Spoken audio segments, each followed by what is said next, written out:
आज हम लोग ऑर्गेनिक केमिस्ट्री में एरोमेटिक हाइड्रोकार्बन और एलिफेटिक हाइड्रोकार्बन के बीच डिफरेंस स्टडी करेंगे। माने इनके बीच अंतर जो है कैसे पहचानेंगे कि एरोमेटिक है और कैसे पहचानेंगे कि एलिफेटिक है। देखिए नाम से ही जो है लग रहा है एरोमेटिक। एरोमेटिक जो है एरोमा शब्द से मिलकर बना है। एरोमा का मतलब होता है प्लीजेंट स्मेल, मधुर गंध या विशिष्ट गंध। जिस ऑर्गेनिक कंपाउंड में विशिष्ट गंध होता है, महक होता है, उसको हम लोग एरोमेटिक कंपाउंड बोलते हैं। ऑल द एरोमेटिक हाइड्रोकार्बन्स जो है, जितने भी एरोमेटिक हाइड्रोकार्बन्स होते हैं हैविंग प्लीजेंट स्मेल, उनके अंदर जो है मधुर गंध होता है, क्योंकि ये एरोमा शब्द से मिलके बने हैं। एरोमा का मतलब होता है मधुर गंध। जैसे हम लोग पेट्रोल को ले लें, पेट्रोल सूंघेंगे तो महकता है क्योंकि उसमें एरोमेटिक हाइड्रोकार्बन प्रेजेंट होता है। तो जिसमें महक रहेगा उसको हम लोग जो है एरोमेटिक हाइड्रोकार्बन बोलेंगे, और जिसमें महक नहीं रहेगा उसको क्या बोलेंगे, एलिफेटिक हाइड्रोकार्बन। तो मेनली जो है एरोमेटिक हाइड्रोकार्बन्स के अंदर मधुर गंध होती है और एलिफेटिक हाइड्रोकार्बन के अंदर गंध नहीं होती है। पहला अंतर ये हो गया।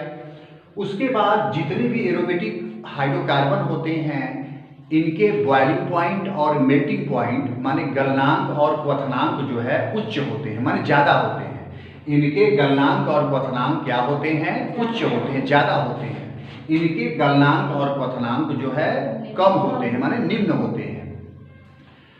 इसमें एक फ्लेम टेस्ट होता है।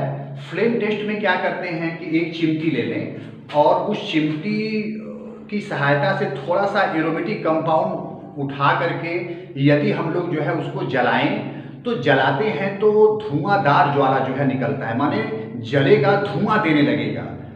तो इसको हम लोग बोलते हैं कि जितने भी एरोमेटिक हाइड्रोकार्बन्स होते हैं बर्न्स विथ ए सूटी फ्लेम्स, माने ये धुआंधार ज्वाला के साथ जलते हैं। जितने भी एरोमेटिक हाइड्रोकार्बन को यदि जलाएं हम तो जलेगा और धुआं देगा, माने ये धुएंदार ज्वाला के साथ जलते हैं और ये धुआं रहित ज्वाला के साथ जलेंगे, मतलब जलेंगे लेकिन धुआं नहीं देगा।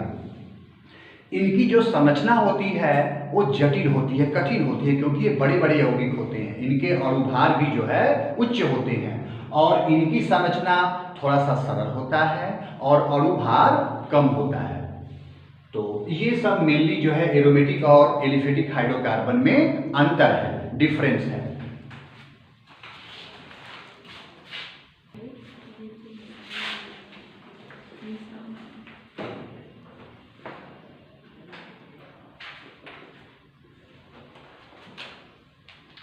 अब हम लोग एल्किल ग्रुप की बात करेंगे। ये एल्किल समूह क्या होता है? एल्किल समूह, एक्चुअली एल्किल समूह जो है एल्केन से ये बना है, मतलब एल्केन से एल्किल समूह का निर्माण होता है। एल्केन हम लोग इसके पहले वाले वीडियो में पढ़ चुके हैं। एल्केन की परिभाषा ऐसे संतृप्त हाइड्रोकार्बन जिसमें कार्बन कार्बन के साथ एकल सहसंयोजी बंध द्वारा जुड़ा होता है, उसे हम लोग एल्केन कहते हैं। माने ऐसे संतृप्त हाइड्रोकार्बन जिसमें कार्बन कार्बन के साथ एकल सहसंयोजी बंध द्वारा जुड़ा होता है, उसको एल्केन कहते हैं। Those saturated hydrocarbon in which carbon and carbon is bonded by single covalent bond, they are called alkane. Its general formula is CnH2n+2। इतनी बातें हम लोग पढ़ चुके हैं। अब इस एल्केन के एग्जाम्पल में जैसे CH4 है, इसका नाम मीथेन है। C2H6 है, इसका नाम इथेन है। मीथेन कैसे आता है? जब n की वैल्यू 1 रखते हैं, इथेन n की वैल्यू 2 रखते हैं, यदि 3 रख दें तो C3H8 नाम हो जाएगा प्रोपेन। 4 रख दें C4H10 नाम हो जाएगा ब्यूटेन। 5 रख दें, C5H12 नाम हो जाएगा पेंटेन। ये सभी जो है एल्केन है, और इससे एक H निकाल दें, CH4 से एक H निकालेंगे, क्या आ जाएगा? CH3 आएगा। इसका नाम हो जाएगा मेथिल। C2H6 से एक H निकाल दें, क्या नाम होगा? एथिल। C3H8 से एक H निकाल दें, C3H7 होगा, नाम होगा प्रोपिल। C4H10 से एक H निकाल दें, C4H9 आएगा, नाम होगा ब्यूटिल। C5H12 से एक H निकाल दें, C5H11 आएगा, नाम आएगा पेंटिल। अब ये सभी एल्किल ग्रुप हैं, इनका जनरल फार्मूला होता है CnH2n+1। चेक कर लें, जैसे n की वैल्यू यदि हम 2 रख दें इसमें, तो n की वैल्यू 2 रखेंगे तो C2 और 2 2 जा 4, 4 में 1 ऐड करेंगे 5, तो C2H5 आ जाएगा। ये है 1 रख दें तो C1 और 1 का 2 में 2 करेंगे 2, 2 में 1 ऐड करेंगे 3, CH3 आ जाएगा। n की वैल्यू 3 रख दें तो C3, 3 2 जा 6, 1 7। तो इस तरह से एल्किल ग्रुप का जनरल फार्मूला होता है CnH2n+1। इसको कैपिटल R से, केमिस्ट्री की बुक में कहीं भी बड़ा वाला R रहेगा तो समझ लीजिए कि वो एल्किल ग्रुप की बात कर रहा है, एल्किल समूह की बात कर रहा है। तो ये सभी एल्किल ग्रुप हैं। अब एल्किल ग्रुप की परिभाषा कैसे हम बोलेंगे? जब एल्केन से एक हाइड्रोजन परमाणु निकालते हैं, when one hydrogen atom is lost from alkane, corresponding alkyl group is formed। जब किसी एल्केन से एक हाइड्रोजन परमाणु निकालते हैं तो जो समूह बनता है उसको हम लोग एल्किल समूह कहते हैं। इसका सामान्य सूत्र CnH2n+1 होता है। इसे कैपिटल R, बड़े वाले R से प्रदर्शित किया जाता है।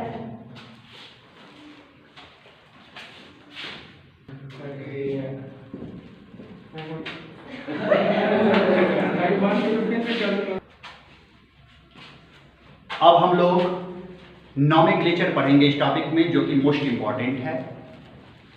यदि ये आपको समझ में आया तब हम लोग किसी भी ऑर्गेनिक कंपाउंड का नाम पढ़ना लिखना जो है सीख सकते हैं, कि मतलब किसी ऑर्गेनिक कंपाउंड का क्या नाम है, कैसा उसका स्ट्रक्चर्स है।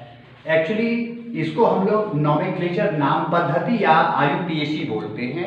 IUPAC का पूरा नाम होता है international union of pure and applied chemistry. जैसे एक छोटा सा उदाहरण की बात करें, हम लोग की इंडिया में प्रत्येक लोगों के जनरली 2 नाम होते हैं। जैसे एक आदमी का नाम है डब्बू सिंह, उसका स्कूल का नाम है वीरेंद्र बहादुर सिंह। तो वो जो भी जो है अच्छा वर्क करेगा, लोग उसको वीरेंद्र बहादुर सिंह के नाम से जानेंगे, लेकिन उसके गांव में लोग कहेंगे कि अरे वो डब्लू है, वो डब्लुआ जो है बहुत अच्छा लड़का है। तो W is the general name and Virendra Bahadur Singh is the IUPAC names of W.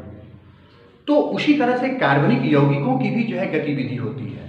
तो हम लोग जो है उस ऑर्गेनिक कंपाउंड का क्या इंटरनेशनली नाम है, किस नाम से पूरे वर्ल्ड में उस कंपाउंड को लोग बोलते हैं, ये स्टडी करेंगे। इसमें पहला टॉपिक पढ़ना है एल्कोहल।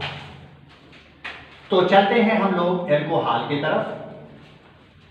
एल्कोहल में OH लगा रहता है, मतलब जितने भी एल्कोहल होते हैं उसमें OH लगा रहेगा। इसी से OH को हम लोग एल्कोहल का क्रियात्मक समूह बोलते हैं, माने functional group of alcohol is OH।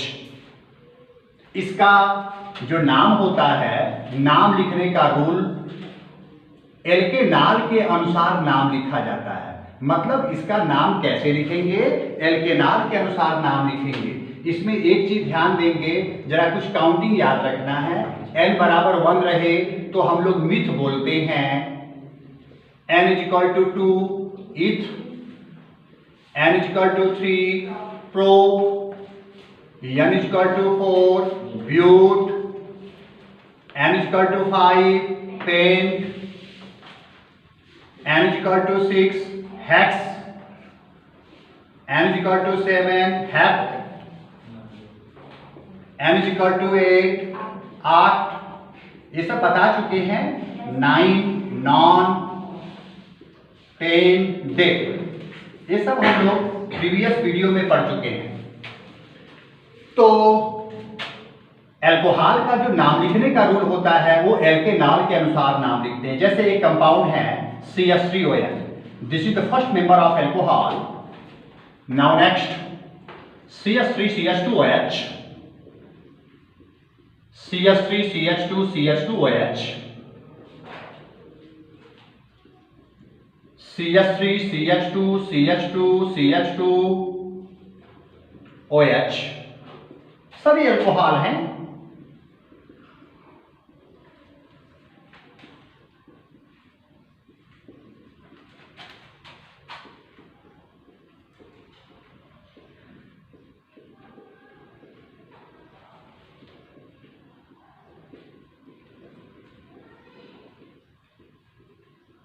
ये सब अल्कोहल दिए हैं। अब जैसे मान लेते हैं इसी का नाम है, अब इसमें कार्बन पहले देखेंगे कितना है। एक कार्बन यहाँ है, एक कार्बन यहाँ है, तो इसमें कुल मिला जुला करके 2 कार्बन है। CH3CH2OH में कार्बन 2 है। अब 2 कार्बन वाले एल्केन को क्या कहते हैं? इथेन कहते हैं। 2 कार्बन वाले एल्केन को इथेन कहते हैं, और इथेन में आल लगाएंगे, नाम हो जाएगा इथेनॉल। अब इसमें कार्बन 1 है, तो 1 कार्बन वाले एल्केन को मीथेन कहते हैं, और मीथेन में आल लगाएंगे, नाम हो जाएगा मीथेनॉल। अब जैसे यही है 1 2 3 4, इसमें 4 कार्बन हैं, तो 4 कार्बन वाले एल्केन को हम ब्यूटेन कहते हैं, तो ब्यूटेन में आल लगाएंगे, नाम हो जाएगा ब्यूटेनॉल।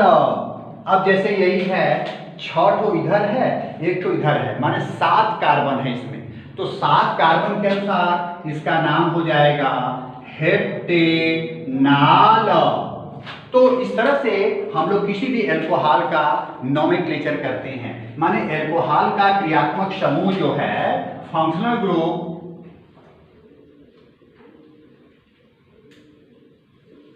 OH होता है, पहले ये याद रहे, क्योंकि इसी से पहचान किया जाता है। इस क्रियात्मक समूह से ही जो है किसी कार्बनिक यौगिक की हम लोग पहचान करते हैं कि वह कार्बनिक यौगिक किस समूह का है। तो अल्कोहल जब भी आएगा उसका नाम हम लोग एल्केनॉल के अनुसार नाम लिखेंगे, अर्थात सबसे पहले हम लोग कार्बन की संख्या को गिन लेंगे और उसके बाद उसके अनुसार एल्केन के लास्ट में आल लगा देंगे, नाम हो जाएगा एल्केनॉल, अर्थात ethanol, methanol, propanol, butanol, pentanol, ये सभी जो है अल्कोहल के सेलेक्टेड नाम हुए।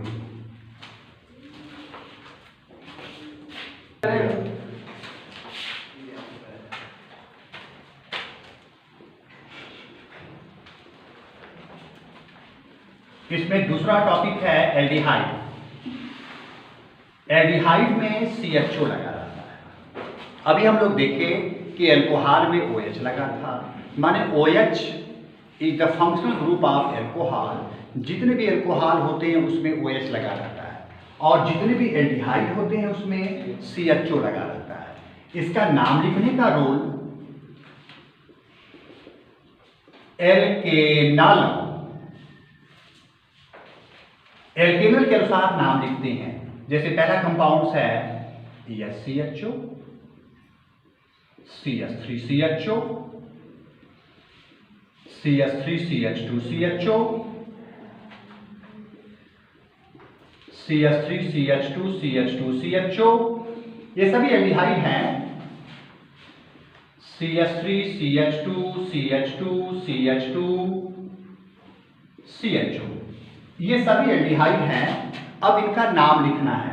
जैसे यही एल्डिहाइड है, अब इसमें कितने कार्बन हैं? 2 कार्बन हैं, तो 2 कार्बन के अनुसार जो है एल्केन का नाम होगा इथेन, और इथेन में ऑल लगाएंगे, नाम हो जाएगा इथेनॉल। तो इस कंपाउंड का नाम है इथेनॉल। अब इसमें कार्बन केवल एक है, इसका नाम होगा मीथेनॉल। इसका नाम, कार्बन इसमें 1 2 3 है, इसका नाम हो जाएगा प्रोपेनॉल। 1 2 3 4, इसका नाम होगा ब्यूटेनॉल। 1 2 3 4 5, इसका नाम होगा पेंटेनॉल।